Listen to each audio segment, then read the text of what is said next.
So chapter 12, exception handling and text input output. Now, the concepts here in this chapter are not really new, especially with exception handling. Remember try except in Python? There you go. We have the same thing in Java. Ron, you know it drill. Quick. We have the same thing in Java. Instead of except, we use the word catch. So try catch. Like. For text input output, remember the scanner class? We use the scanner class to ask the user for inputs. Huh? We also use the scanner class to read anything from files. There you go. It's the same thing. Reading input, whether from the user, from the keyboard, or from files, we use the same class. So the only thing that is kind of new in this chapter is how to write data to a file. Like, yeah. When a program runs into a runtime error, the program terminates a program. We all know this. How can you handle the runtime error so that the program can continue to run or terminate gracefully? This is the subject we will introduce. Right, very good. Now, let's look at this example here. Look at this method, quotient. The class. In the main method here, I created the scanner object. I could ask the user to enter two int values. Then, what is happening here? I'm dividing, right? The two int values by each other. What kind of error can happen in this statement? Very good. So division by zero. Division by zero. This exception can be thrown. See, I say throw exception. Can happen here at this statement. Like any other exceptions can happen here in this example. Anything else can go wrong?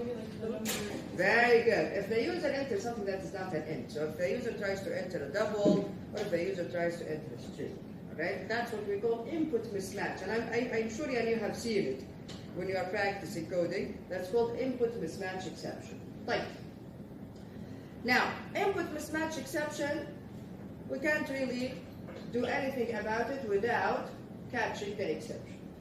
You cannot. How can you check that what the user entered is a number or is an int or is a double before reading it? You are reading it as an int anyway. Okay? So that exception cannot be handled without a try-catch block. However, here, division by zero, can we do anything about it? Yes. We can simply while loop or if statement, a simple if statement, since here it happens only one time, a simple if statement will fix this issue. Just make sure that the second number is not a zero. Right, and here we go. This is fixing it with an if statement. And this is what we do here. Most of the time we can fix a lot of errors, we can prevent a lot of errors from happening using simple if statements. Here we go. If the second number is not equal to zero, go ahead and do the division. Right. Now let's look at it inside the method. There we go. So this is the method.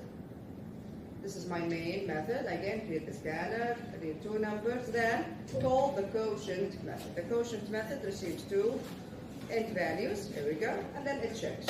If the second number is zero, it tells the user, here we go, divisor cannot be zero. System.exit1.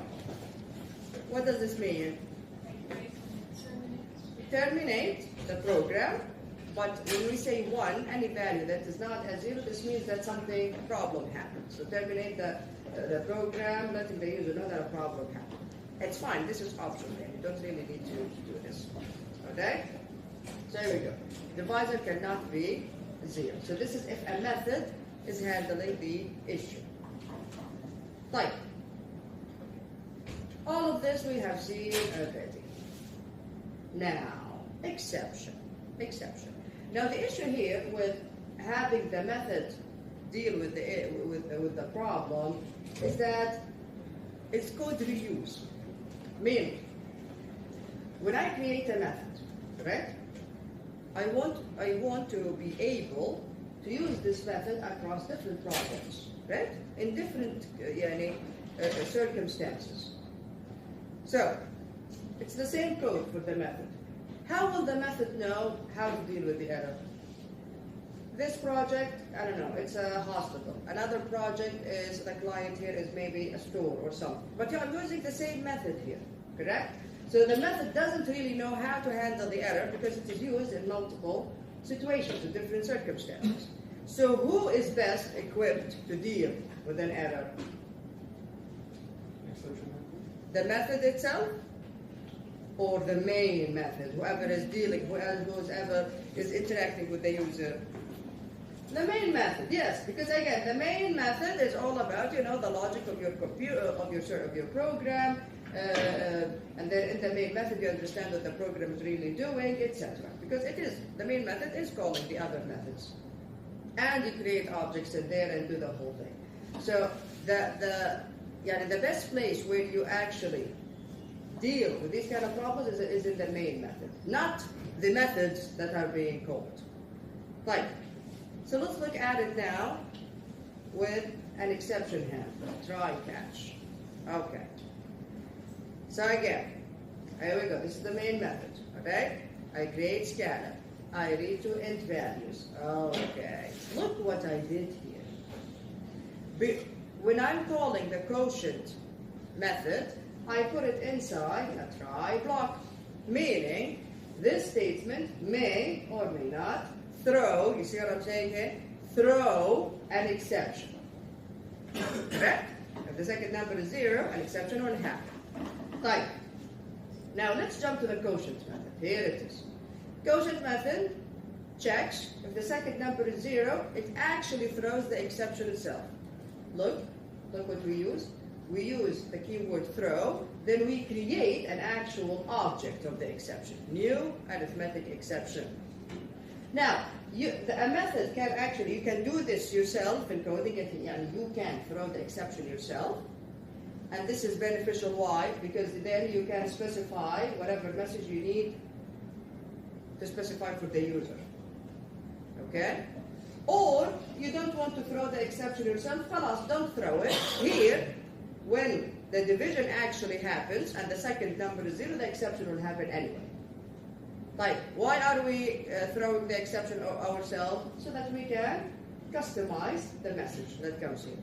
If the exception happens on its own, the default message from the Java library is then attached to that exception. You understand why it's a good idea to throw the exception itself, just to customize this message. Type. So back here in main, I call quotient, come here. Second number, let's just say it's not a 0. Khalas, very well. Do the division, return the value. We continue execution. Type. Call quotient. Quotient checks that the second number, yes, it is actually 0. What will happen? An exception will be thrown. See here the keyword? Throw. Then you create the exception. If you don't, the exception will happen here. Add. The difference, here I attached my own message to the exception. Here, the message will be the default message from Java. Type. So, the method here throws the exception. Correct? What happens? Execution stops here. Right? Here, or if you don't do this, it will stop at this statement. Then, goes back. Goes back where? To where it was called from. It was called from main. Here it is. It was called here. The Java virtual machine checks. Am I inside the try block? Yes, I am. Good. This is not enough. Go to catch, which is the same as except in Python. Check. Does the catch block here catch the same exception or any of the subclasses? And we will look at the different types of exceptions that we have in Java. Or any of the subclasses of this exception? Yes, it was actually an arithmetic exception. Here it is, arithmetic exception. Very good. The type matches. I caught the exception. Now the exception is not going to shut down or terminate my program. Type. I caught the exception. Now what do you want to do? Whatever it is that you want to do. Here I'm just printing this to the user. Exception, an integer cannot be divided by 0. Then the execution continues after the catch block. So this statement here will be executed. Type. Let's go back to quotient. Let's say another type of exception happened here. Something else. In this scenario, only one type will happen. But let's say another type happened.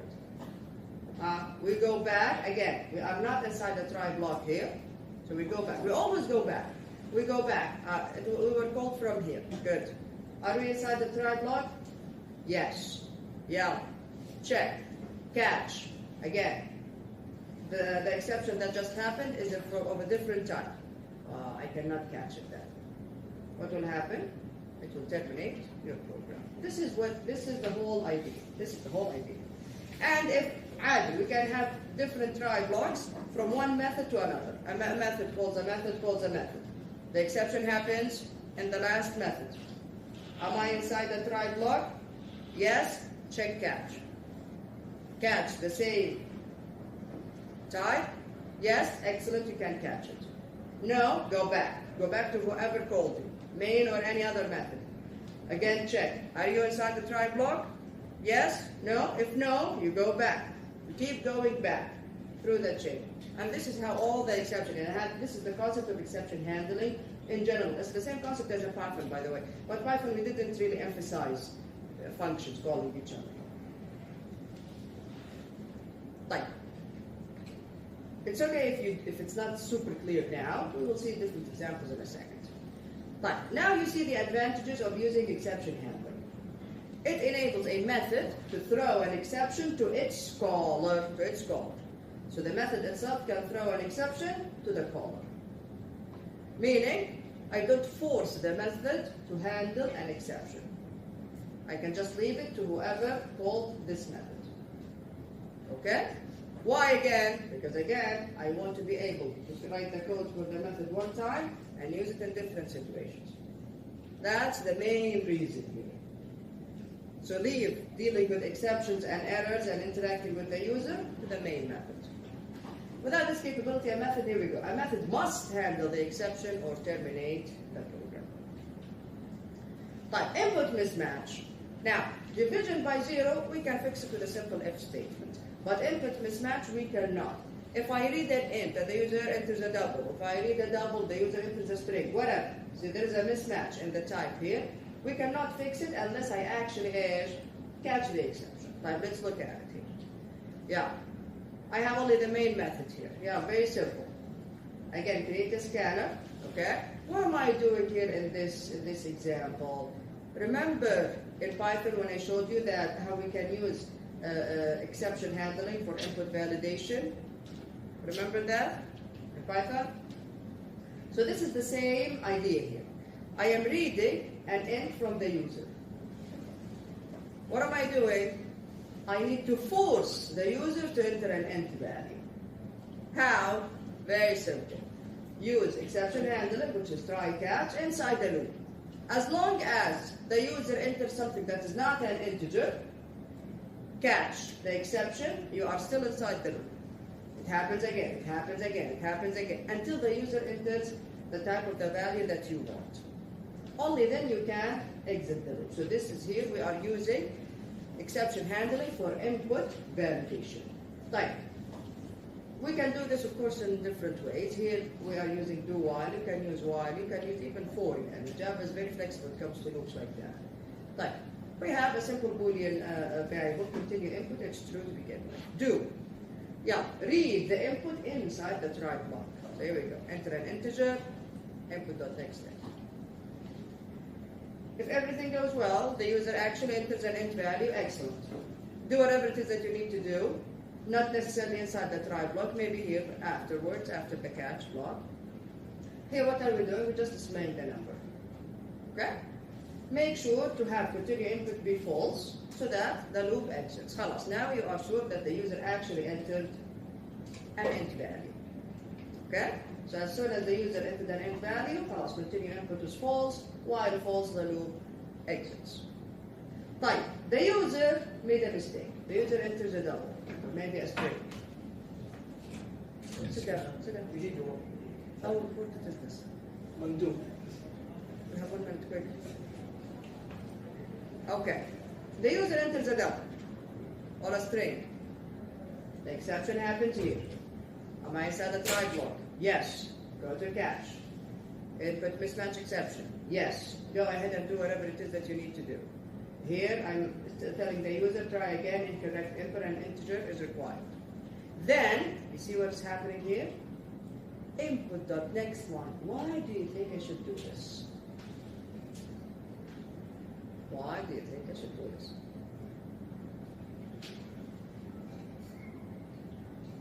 To remove whatever the user entered on the keyboard. So if the user enters a character, that character then, the next int method tried to read that character as an int. Right? Doesn't work. The exception happens. You need to remove the character from the stream. You need to remove it so that the user can enter for the second time, and the third time, and the fourth time. So every time the exception happens, remove whatever it is that the user entered from the stream that goes to the program. You understand why we did this? To remove whatever the user entered. Okay, so input.next, and we are not doing anything with it anyway. So input.next line, just read the whole line so that it is discarded. Right, go back. See, the loop is continue input is still true. Yeah, try to read an int again. Still, the user enters a double. Exception happens here. Catch the exception. Same type, yes, excellent. Yeah, tell the user.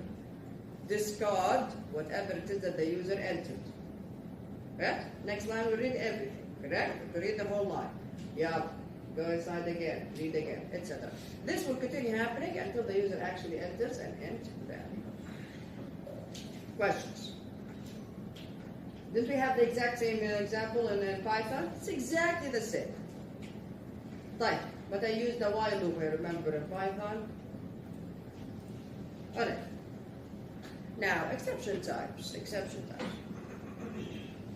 Before I talk about this, I don't want you to think that when you are handling exceptions, you just put all of your codes in one huge try block, and then you have multiple catch. You can have more than one catch block, of course. You can have 100 catch blocks, okay? It's not about that. It's how you structure your code. See, and you need to think about it. What we do most of the time is we put the statement that may or may not cause an exception inside the try block, and then catch the exception, and then if there are any other code, put it afterwards. You know that we will get to that point after catching the exception. Sometimes, no, it doesn't work that way. Sometimes maybe you need 2 or 3 try blocks. So it depends. It depends on your code. It depends on your program. But it's a bad idea to put everything in one huge try block. Like, exception types. Now, we know the grandfather, the root of all classes is object. Very good. Now, all of the exceptions, all of these are exceptions, are subclasses of the class throwable. Okay? They are all subclasses of the class throwable. Like, then we have, from throwable, we have exception and then error. Okay?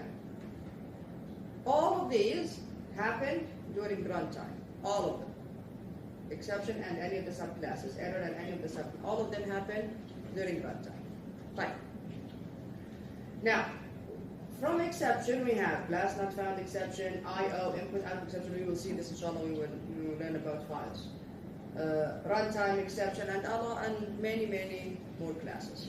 Then, subclasses of runtime exception, arithmetic exception, null pointer exception, index out of bounds, illegal argument, etc. Okay? Most of the exceptions that we have seen so far are runtime exceptions. Here, the type is runtime exception or any of the subclasses. Most of the things. Why? Because most of the exceptions that we deal with in our coding come from logical errors. And these, like input mismatch, for example, it's a logical error. Yeah? Because you really cannot control it, it's because of the user. But again, all of these issues that come because of the coding itself, runtime exception or any of the subclasses. So what about error? Error and all of the subclasses come from the system itself. Okay? Fine. So here we go. So error and all of the subclasses from error, these are system errors. All of them are exceptions. Everything here is an exception. But these are system errors. These are thrown by the Java virtual machine and represented in the error class. The error class describes internal system errors. Such errors rarely occur. But if they do occur, there is little that you can do beyond notifying the user and trying to terminate the program gracefully. There's little that you can do. Usually it happens, and then maybe you try to log it meaning saving it in a log. You learn about logs, inshallah, in other courses. And you tell the user the app crashed, an error message or something. That's it. That's all you can do with these exceptions. But now here, exception and all of the subclasses describes errors caused by your program and external circumstances. These errors can be caught and handled by your program, so you can do something about these. Here we go. Runtime exception and all of the subclasses caused by programming errors, such as bad casting, accessing an out-of-bounds array, numeric errors. But now, we need to understand something very important so that we understand how exception handling work in Java. Checked exceptions. Hassan, first row now. Checked exceptions versus unchecked exceptions. In Java, we have two types of exceptions. Two types. Checked and unchecked. What does checked and unchecked mean? Checked means the compiler forces you to handle the exception. If the exception is checked, this means that the compiler forces you to handle it. كيف يعني handle it? Try catch. You have to handle it. You have to handle it. You have to have a try catch block, either in the where the exception actually happens, or in the method that calls the other method that where the exception happens. You have to deal with it somehow. But unchecked, the compiler doesn't care. We will know why the compiler doesn't care.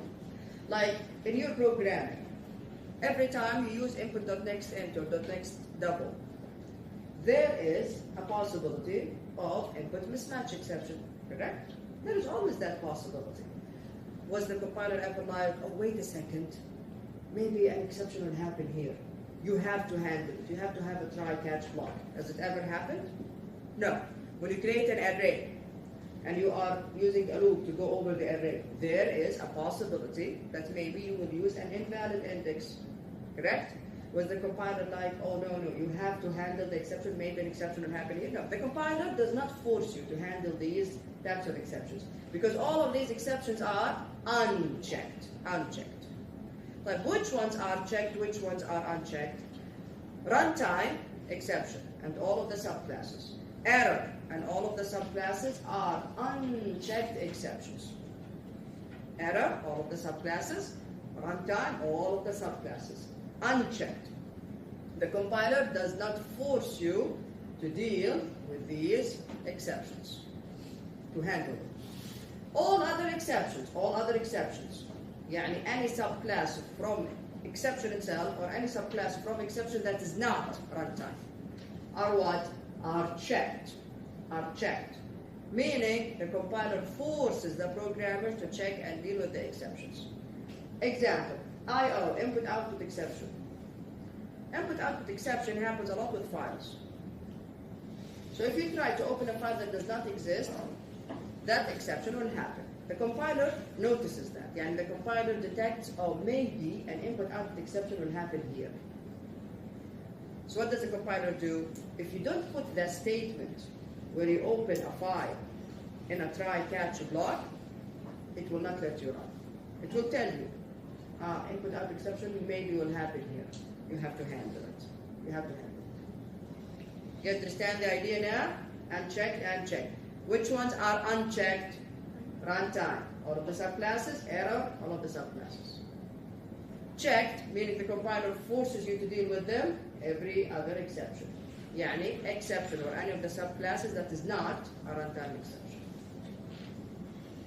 In most cases, unchecked exceptions reflect programming logic errors that are not recoverable. Null pointer exception, trying to access an object that was not created yet. A non-pointer exception is thrown if you access an object through a reference variable before an object is assigned to it. Index out of bounds exception. Try to access an index that does not exist in an array. Thrown if you access an element in an array outside the bounds of the array. These are the logic errors that should be corrected in the program. Unchecked exceptions can occur anywhere in the program. Now, why are these exceptions unchecked? In other words, why does the compiler not force us programmers to deal with them? To avoid cumbersome overuse of try-catch blocks. If the compiler every time forces you to deal with these exceptions, all of your code will be just try-catch, try-catch, try-catch. Yeah? So Java does not mandate you to write code to catch unchecked exceptions. Of course we have to. We have to. Because we don't want really our program to shut down because of avoidable errors. Here we go. These are unchecked exceptions. Again, error, subclasses, runtime exception, subclasses. Right. Now, declaring, throwing, and catching exceptions. Catching an exception, we already learned about this. Catching an exception is basically using a try block, put the statement that may or may not throw an exception there, and then catch to catch the exception itself. The type of the exception here must match the type of the exception that was thrown, or be a superclass of it. Right?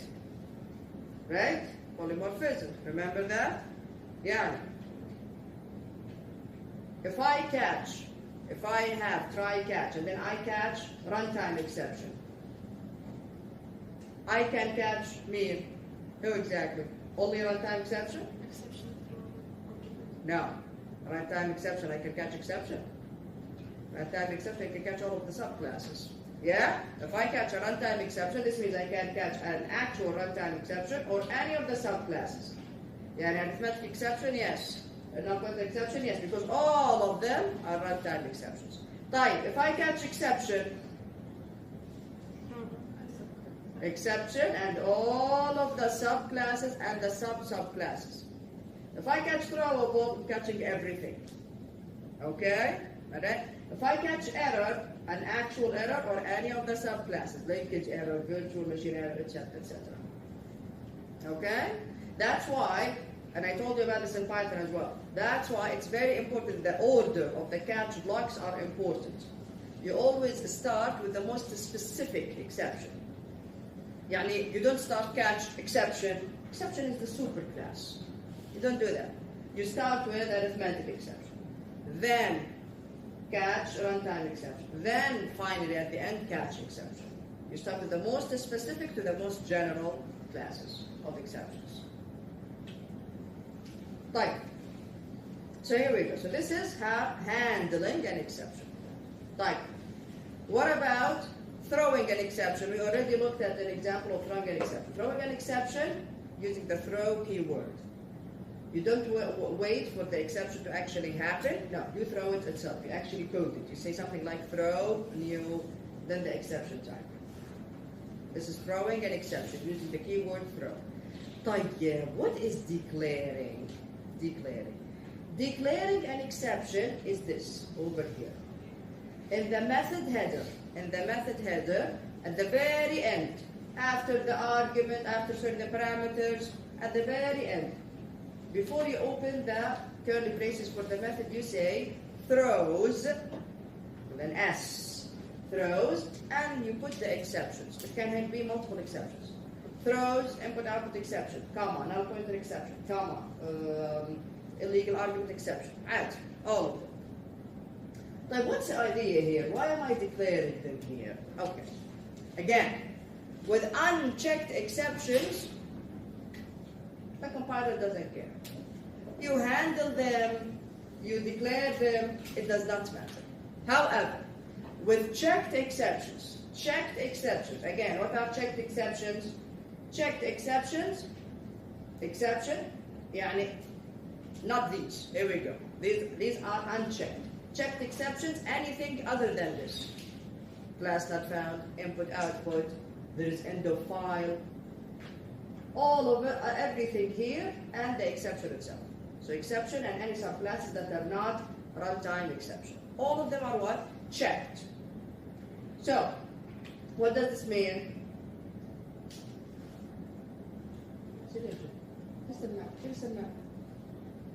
Okay, so what does this mean?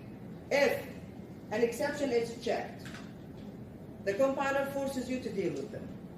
How? Try catch, عادي. Try catch the exception. Or, if you don't want to catch the exception yourself, what do? You declare it. You declare it over here. Again, remember, most of the time I don't want a method to handle the exception. But the exception happens inside the method, and it's a checked exception. Okay, you don't want to handle it, then you have to force whoever is calling the method to handle it. How? Declare it. Declare it then. So with checked exceptions, you have one of two possible scenarios. Either you handle it yourself, try catch. Type, I don't want to handle it, I don't want this method to handle it. I want the main method to handle it. Then declare it here. Throws IO exception. This will force whoever calls this method to handle it. Because again, it's a checked exception. You understand the idea, everyone? Okay? So why do we have declare? Why do we have declaration? Because a lot of the time, I don't want the method to handle the exception itself. Type, it's a checked exception. The compiler will not let me run the code if I don't handle it. Declare it then. Declare it. Now, whoever calls this method will have to deal with it. Will have to deal with the exception. Is it clear? Is the concept clear? Right. So declaring exceptions, every method, here we go. Every method must state the types of checked exceptions it might throw. But can I declare unchecked? Yes, you can. You can. No one is forcing you to do it. Your code will run whether you declare unchecked exceptions or you don't. But with checked exceptions, you must either declare or handle them yourself. So this is known as declaring exceptions. So again, the header of the method at the very end, after you put the parameters, there we go. Throws, okay? قفلوا لي اللابتوبات. يلا قفلوا اللابتوبات. يلا احنا كل مرة نزيد فلوس جديدة. يلا شوف.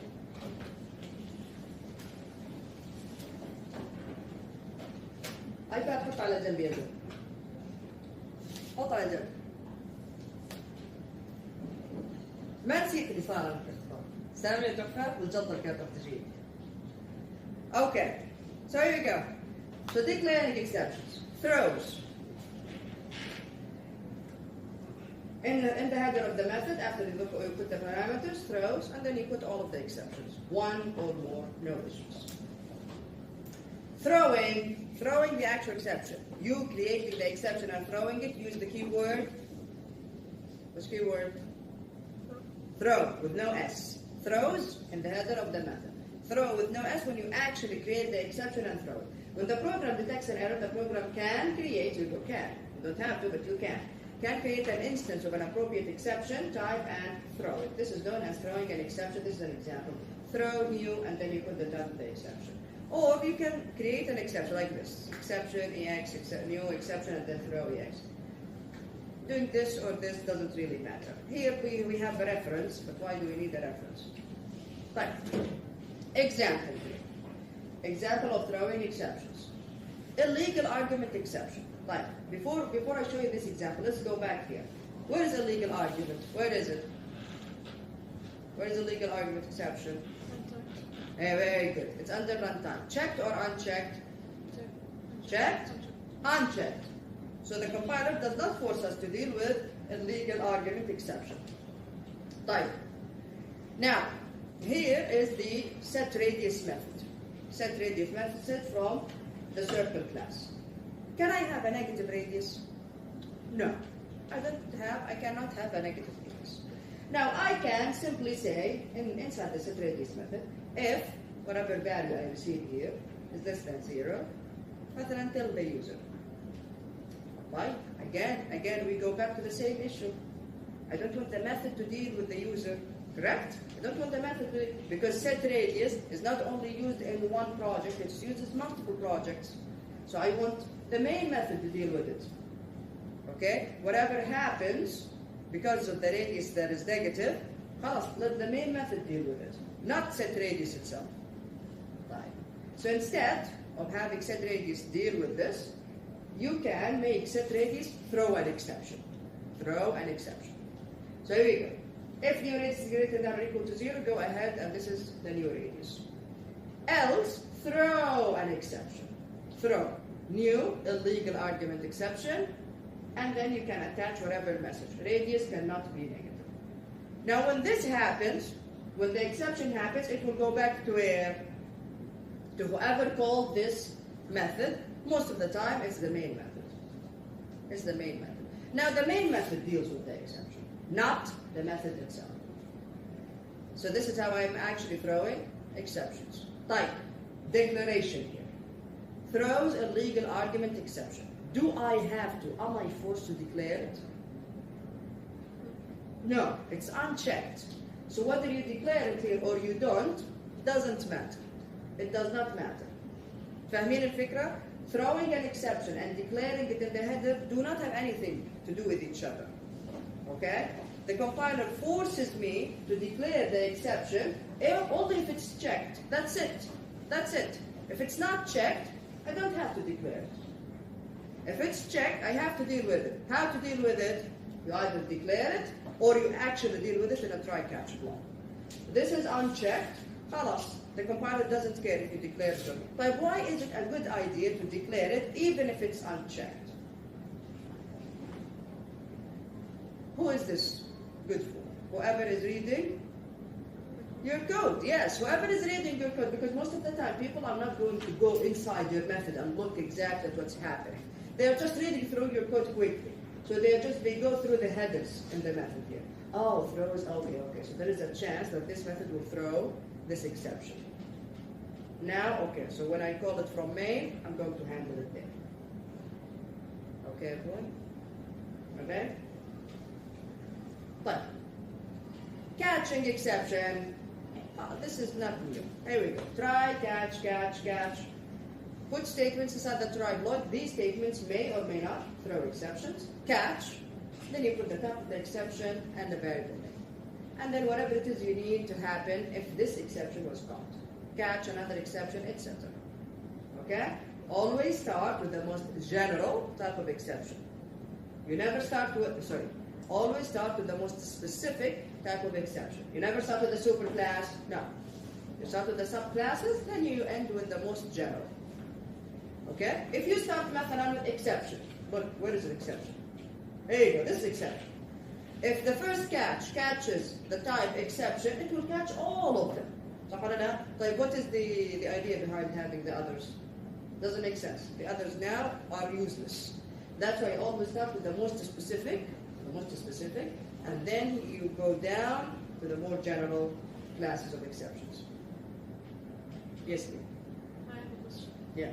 If the most general one can catch the error, Yeah. why do you put the error? Because what happens in each case is different. If the handler here, if what you are doing here is the same, خلاص catch exception والسلام. You don't really need to catch that. Yeah? But most of the time, what happens when you catch a non-pointer exception, what you need to do when you catch a non-pointer exception is different from what you need to do if you catch an arithmetic exception. Understand what I'm saying? But if you are going to do exactly the same thing, you don't need multiple catch blocks. Okay? So, Yeah. now if we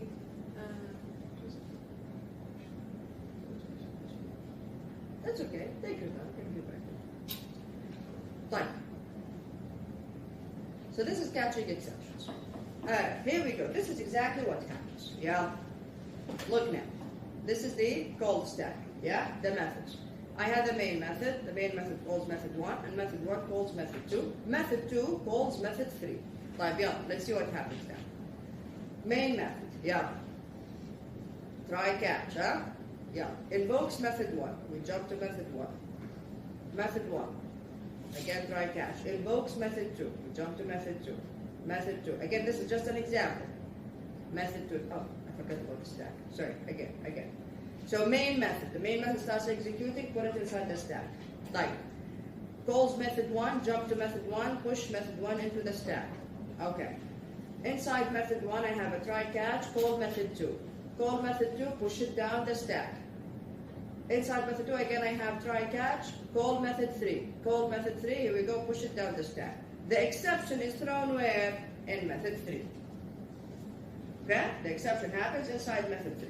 Method 3 does not have try catch. So what happens now? Go back. Who called method 3? Method 2. So you go back here.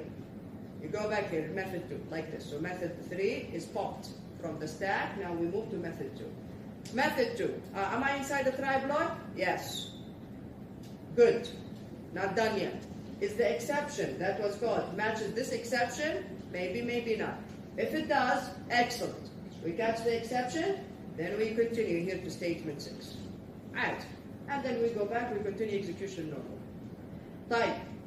If the exception does not match, what happens? The execution stops here. The exception does not match. We never reach statement 6. We go back to whoever called method 2. Who called method 2? Method 1. Here we go. Method 1 was called, method 2 was called here inside method 1. Am I inside the try block? Yes, good. Go to catch. The exception matches. It's either the actual exception or any of the subclasses. Type. The exception matches? Yes, good. It is caught here. Do whatever you need to do. The execution continues after the catch block. And then when this is done, we go back to main and continue statement 1. And then statement 2. Type. The exception does not match. Okay. We halt here. We go back to whoever called method 1, which is the main method. Am I inside the try block? Yes. Very well. Again, check. Catch. Catches the same exception or any of its subclasses? Yes. Excellent. The exception is caught. Then you continue execution. What about inside the try block? Do I get to statement 1 if the exception is here? Do I get to statement 1? So if the exception happens here, so I'm going back. The exception is here. And then I catch it. Do I go back to try and go to statement 1? No, I never. I never go back to try. Okay, there you go. Exception, catch it, same type or any of the subclasses. Yes, excellent. Process it, do whatever you need to do, continue execution. It's not the same type, what happens? Huh? Nothing is going to be done. Meaning what will happen to the program? It will crash. There, the program will crash. We will never get to statement 2 here. Questions? Yeah. Yeah, very well. If we had one try and more than one catch. Yeah. We can have one try and 100 catches. No problem. No mushkil. Yeah. Go ahead. If there was more than one error, Yeah. all of the catches will work? No, only one. Only one, because that's a good question. So again, try block, multiple catches. And then the Java virtual machine will go one catch at a time. If there is a match, خلاص, it will go there, execute that. The other catches will never be executed. Fine. Catch or declared checked exceptions. Look at this example here. Yeah. P2 throws me in ايش هذا؟ Input type exception. Checked or unchecked? Checked. And you have to deal with it. If you don't have to deal with it, خلاص, the method does not have to declare it. Okay? So if a file does not exist, here we go, throw a new input type exception. Okay? File does not exist. Or maybe we will learn how to open a file. Maybe the statement itself that actually tries to open a file doesn't work. The exception will be thrown there. Type. So let's say this is P2. Okay? P2 throws a checked exception. Yeah. Java forces you to deal with checked exceptions. If a method declares a checked exception, here we go, Hadi. P1 throws IO exception.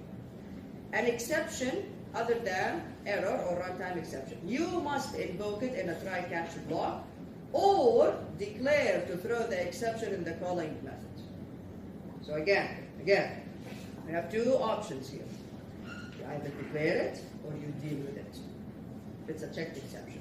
For example, suppose that method P1 invokes method P2, and P2 may throw a checked exception. هذه P2. This is P2. Throws input-output exception. Yeah? Type. Checked exception. We go back. P1 calls P2. P1 has two options now.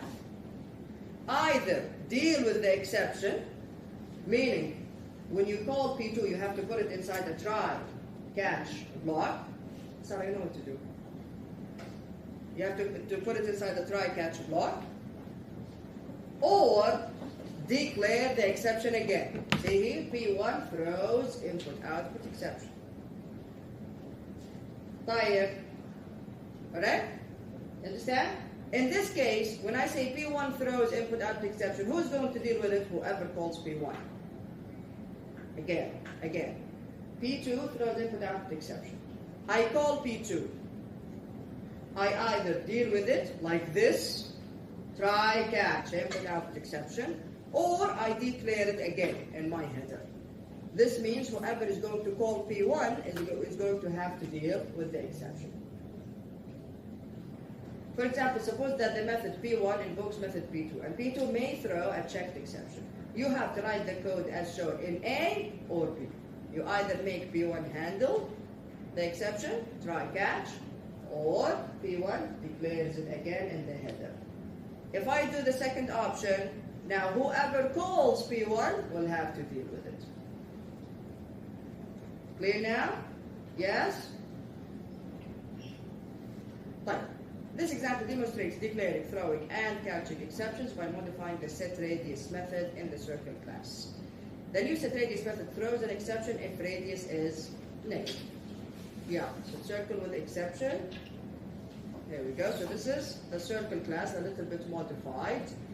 Type. I have radius, number of objects. Remember the static number of objects? Type. Constructor, get radius. Here we go. Set radius. Public void set radius receives a radius, throws a legal argument exception. Do I have to declare a legal argument exception? Do I have to? A legal argument exception is unchecked. I don't have to.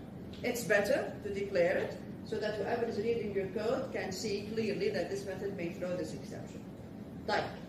If your radius is greater than or equal to 0, go ahead and change the radius. Else, there we go, throw new legal argument exception.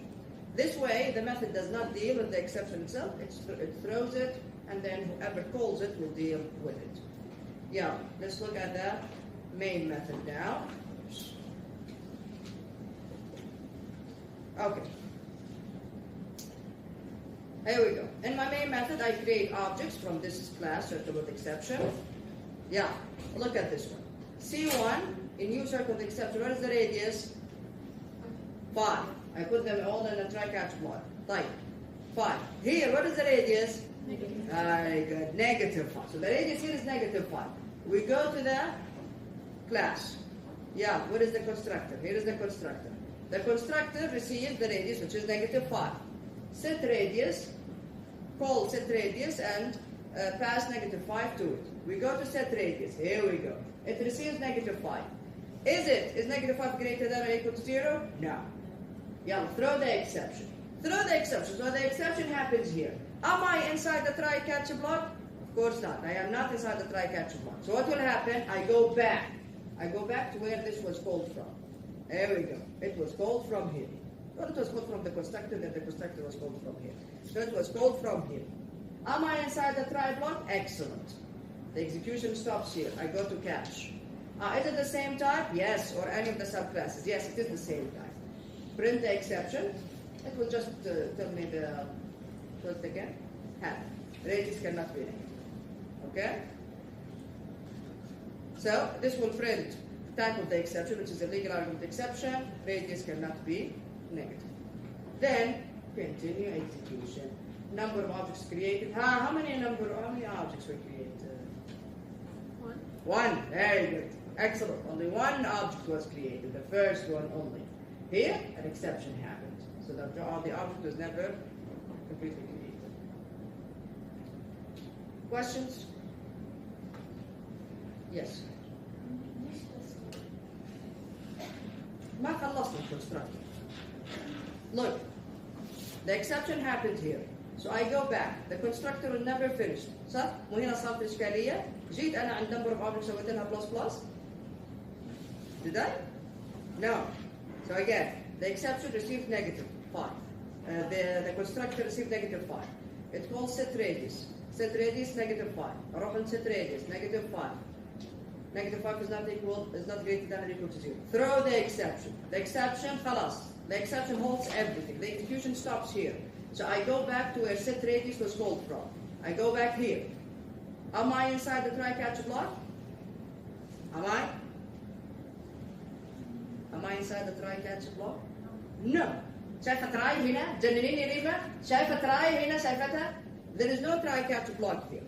So do I ever get to add 1 to number of objects? No, I don't. That's why number of objects is still, it was never increased. So I never get to this part. Okay, so the exception is here. I still did not handle the exception.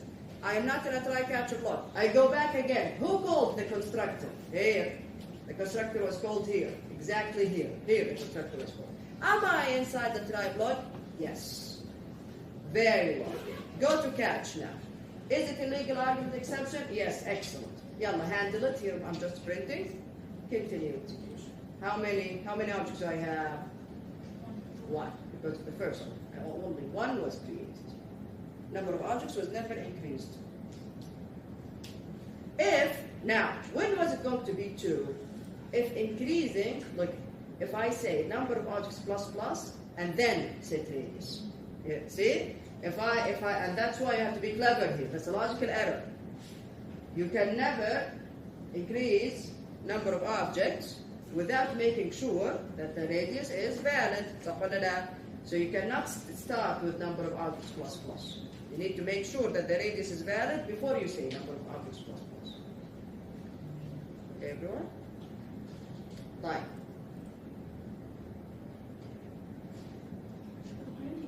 Yeah, go ahead.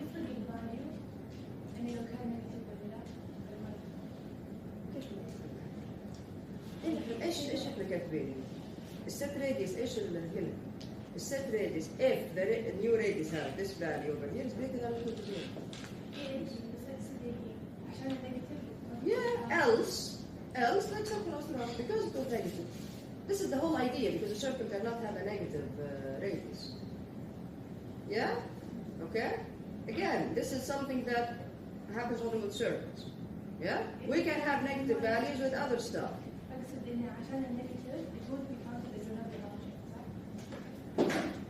Okay. Since the radius is negative, we want to else here. So the exception was thrown here. The exception was thrown here. We never increased number of objects. Number of objects, هذه